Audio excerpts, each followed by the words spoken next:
magistrat, lui, il n'a de compte à rendre à personne.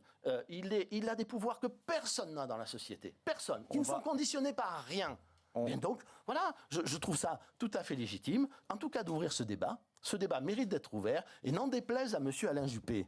Ce débat, il est légitime. Mais vous demandez pas... Attendez, sur Alain Juppé. Attendez, Vanessa, sur Alain Juppé, qui vous a mis en cause directement, oui. Vous considérez qu'il n'est pas fondé à le faire? Il y a plusieurs... Je voudrais répondre, parce que j'avoue que je commence à être un peu fatigué des leçons de M. Juppé. Voilà, ça ne plaira pas aux gens, à un certain nombre de gens, ça m'est égal. Voilà.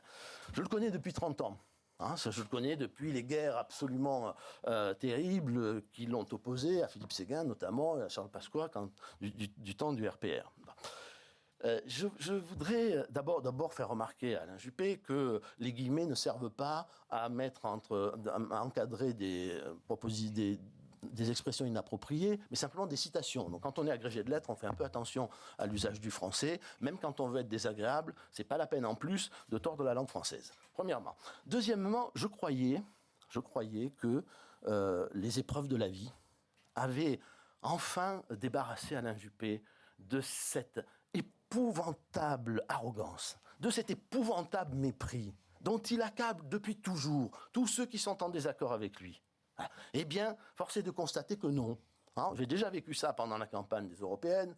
Je l'ai pris sur le ton de la plaisanterie. Quand il vous avait dit vous deviez vous mettre en congé de l'UMP, c'est ça. C'est ça. Monsieur Juppé a des leçons de morale, mais qui ne se souvient de son histoire? Pour donner des leçons de morale, il faut être exemplaire. Alors, des leçons il ne l'est pas. Vous faites référence à sa condamnation. Il a une histoire. Voilà. Vous faites référence à quoi? À sa condamnation? Mais à son histoire. Tout le monde ira voir. Tout le monde ira voir ce qu'a été son histoire. Je ne la lui reproche pas. Il a payé ce qu'il devait payer, mais enfin, ça donne pas l'autorité, la légitimité nécessaire pour pouvoir donner des leçons aux autres. Des leçons de politique. Mais là aussi, on juge les gens sur ce qu'ils ont accompli. Il faut se souvenir de 1995. Bon, moi, je n'en peux plus. Je n'en peux plus de recevoir des leçons de gens qui n'ont aucune légitimité à en donner. Et qui pourtant est aujourd'hui le candidat favori de votre... Donc, M. Juppé, le candidat favori de la droite à l'élection présidentielle. Il garde ses leçons pour lui-même.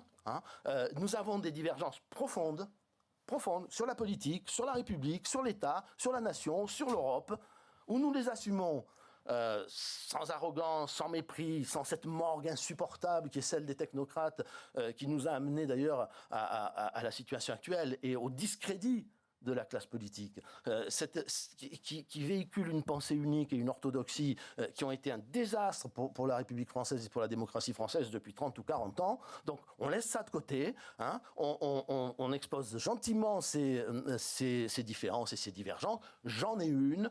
Je pense que ne pas critiquer la justice au prétexte qu'elle serait absolument sacrée, qu'elle ne serait même pas une institution humaine, que les gens qui la servent ne seraient susceptibles d'aucune défaillance et parfaitement irresponsable pour un républicain.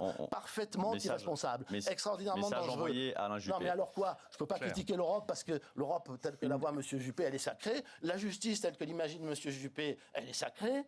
La politique économique telle que l'imagine M. Juppé, elle est sacrée. Et il faudrait se taire. Il vous répondra. Une dernière question de Vanessa. Je ne me tairai pas. Voilà, je le lui dis. Et s'il veut que le débat continue sur un ton désagréable, eh bien, il n'a qu'à continuer comme ça.